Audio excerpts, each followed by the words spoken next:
പേര് അമലു. ഞാൻ വരുന്നത് കോട്ടയം ജില്ലയിൽ നിന്നാണ്. ആദ്യം തന്നെ മാതാവിനും തിരുക്കുമാരനും ഒരുപാട് നന്ദി. ഞാനിവിടെ ഇപ്പോൾ പറയുന്ന രണ്ടാമത്തെ സാക്ഷ്യമാണ്. ഓൾറെഡി ഒരു തവണ ഞാൻ സാക്ഷ്യം പറഞ്ഞതാണ്. ആദ്യമായി ഞാനിവിടെ ഉടമ്പടി എടുത്തത് 2023 ജനുവരി 1 തീയതിയാണ് എടുത്തത്. ഇവിടെ ഉടമ്പടി പുതുക്കാനായിട്ട് ഈ വർഷം ഫെബ്രുവരി വന്നപ്പോൾ നിയോഗത്തിൽ സൗദി പ്രോമെട്രിക് എക്സാം പാസ്സാകണമെന്നും സൗദിയിൽ നല്ലൊരു ജോലി ലഭിച്ച് പോകണമെന്നും ഞാൻ നിയോഗത്തിൽ എഴുതിയിട്ടുണ്ടായിരുന്നു. അങ്ങനെ ഫെബ്രുവരി ലാസ്റ്റ് വീക്ക് ഞാൻ ക്രാഷ് കോഴ്സിന് ഇവിടെ ചേർത്തലയിൽ തന്നെയുള്ള ഒരു അക്കാദമി ചേർന്നു. അവിടെ ക്വസ്റ്റ്യൻസ് എല്ലാം ഇടുമ്പോൾ തന്നെ എനിക്കൊന്നും എക്സാമ്പിൾസ് എഴുതുമ്പോൾ എല്ലാം എൻ്റെ തെറ്റ് പോവായിരുന്നു. അപ്പോൾ തന്നെ എനിക്ക് മനസ്സിലായി ഒന്നും എക്സാം എഴുതാൻ പറ്റൂല എന്നുള്ള രീതിയിലായിരുന്നു. മാർച്ച് 4 തീയതി എക്സാം ഡേറ്റും എടുത്തിട്ടുണ്ടായിരുന്നു.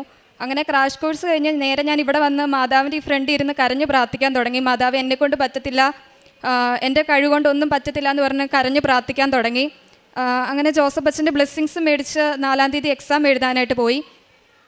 എക്സാം എഴുതുന്നതിന് ഹാളിൽ കയറുന്നതിന് മുന്നേ ഞാൻ വെഞ്ചരിച്ച ഉപ്പും തൈലവും ഉപയോഗിച്ചിട്ടായിരുന്നു കയറിയിട്ടുണ്ടായിരുന്നത്.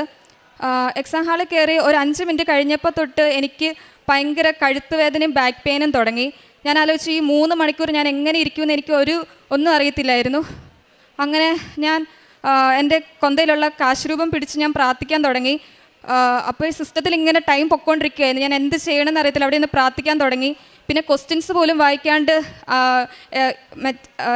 ആൻസേഴ്സ് ടിക്ക് ചെയ്ത് വിടുമായിരുന്നു. പറഞ്ഞു എൻ്റെ മാതാവ് എനിക്ക് അറിയത്തില്ല എന്ന് പറഞ്ഞ് പ്രാർത്ഥിക്കുമായിരുന്നു. ശേഷം ഇറങ്ങി. എനിക്ക് ഉറപ്പായിരുന്നു എങ്ങനെ വന്നാലും 2ാമത്തെ തവണ എക്സാം എഴുതേണ്ടി വരുമെന്ന് എനിക്ക് ഉറപ്പായിരുന്നു. പക്ഷെ 30,000 രൂപയുടെ കാര്യം ആലോചിച്ചു എല്ലാം കൂടെ ടെൻഷനും പേടിയും എല്ലാം ആയിരുന്നു. അതിനുശേഷം മെയ് 1 എനിക്ക് റിസൾട്ട് വന്നു. 800-ൽ 500 മാർക്കാണ് ജയിക്കാൻ വേണ്ടത്. എനിക്ക് 536 മാർക്ക് തന്ന് ദൈവം എന്നെ അനുഗ്രഹിച്ചു. അത് ഞാൻ ഒരിക്കലും എക്സ്പെക്ട് ചെയ്തൊരു കാര്യമല്ല. കാരണം എന്നെക്കൊണ്ട് ഒരിക്കലും എൻ്റെ കഴിവിന് ഒരിക്കലും പറ്റത്തില്ല. കാരണം എക്സാം ഹാളിൽ കയറിയപ്പോൾ അങ്ങനെ എല്ലാം കൊണ്ടും ഒരു നെഗറ്റീവായിരുന്നു. മാതാവിൻ്റെ ഒരു ഇടപെടൽ കൊണ്ട് മാത്രമാണ് എനിക്ക് അങ്ങനെ ഒരു അനുഗ്രഹം കിട്ടിയത് തന്നെ. പിന്നെ എനിക്ക് ചെറുതും വലുതായിട്ട് കുറേ അനുഗ്രഹം കിട്ടിയിട്ടുണ്ടായിരുന്നു. പിന്നെ മൈഗ്രെയിൻ വന്നിട്ടുണ്ടായിരുന്നു. അങ്ങനെ മാതാവിൻ്റെ തൈലം തേച്ച് അങ്ങനെ അതിന് കുറേ കുറവുണ്ടായിരുന്നു. പിന്നെ എനിക്കിപ്പോൾ 2 ആഴ്ച മുന്നേ വിസ വന്നു.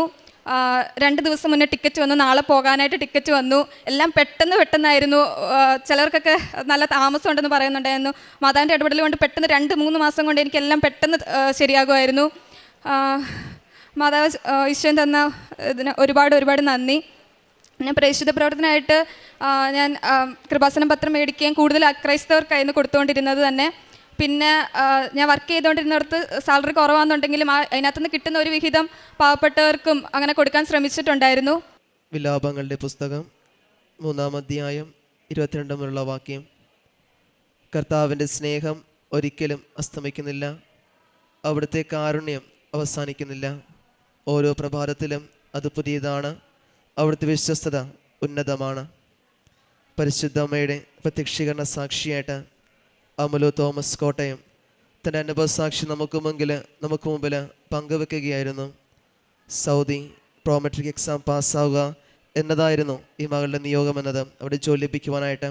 എന്നാൽ അതിന് ഡേറ്റ് വെച്ച് പ്രാർത്ഥിക്കുകയും അതോടൊപ്പം തന്നെ ക്രാഷ് കോഴ്സിലേക്ക് പങ്കെടുത്തുകൊണ്ട് അച്ഛൻ്റെയൊക്കെ ബ്ലെസ്സിങ് വാങ്ങിച്ചുകൊണ്ടാണ്, ജോസഫ് അച്ഛൻ്റെ ബ്ലെസ്സിങ് വാങ്ങിച്ചുകൊണ്ടാണ് എക്സാം എഴുതുവാനൊക്കെ ആയിട്ട് പോവുകയും ചെയ്തെന്നാൽ എക്സാം ഹാളിൽ ചെല്ലുമ്പോഴാണെങ്കിലും പല വിധത്തിലുള്ള തടസ്സങ്ങളുണ്ടായിരുന്നു. തനിക്ക് ശാരീരികമായ അസ്വസ്ഥതകളും വേദനകളൊക്കെ ഉണ്ടായിരുന്നെങ്കിലും അത് പരിശുദ്ധ അമ്മയുടെ കൃപയോടുകൂടി തന്നെ നന്നായിട്ട് അത് തരണം ചെയ്യുവാനായിട്ട് സാധിച്ചു. എന്നാൽ റിസൾട്ടിൽ വരുമ്പോൾ എപ്രകാരം താൻ ഇത്ര മാർക്ക് കിട്ടുമെന്നോ നന്നായിട്ട് എഴുതുമെന്നുള്ളൊരു പ്രതീക്ഷയല്ലായിരുന്നു അവിടെ ആയിരുന്നു. എന്നാൽ റിസൾട്ട് വരുമ്പോൾ പരിശുദ്ധ അമ്മയുടെ വലിയ അനുഗ്രഹത്താൽ അത് നല്ല മാർക്കോടുകൂടി പാസ്സാകുവാനായിട്ട് അമലോന് സാധിക്കുകയും ചെയ്തത് പരിശുദ്ധ അമ്മയിൽ ഉറപ്പിച്ചൊരു വിശ്വാസം തന്നെയാണ്. കാരണം അതിനെ തുടർന്നാണെങ്കിലും തനിക്ക് പോകാനുള്ള വിസകളും കാര്യങ്ങളും സമയത്തിൻ്റെ ചുരുക്കത്തിൽ പരിശുദ്ധ അമ്മ ഇടപെടലിലൂടെ യാതൊരുവിധ തടസ്സങ്ങളും കൂടാതെ കണ്ട് എല്ലാം പരിശുദ്ധം അത് നേരെയാക്കി കൊടുക്കുകയും യാതൊരുവിധമായ ബുദ്ധിമുട്ടുകളും വരാതെ കണ്ട് പരിശുദ്ധ അമ്മയുടെ വലിയ സംരക്ഷണയിലാണ്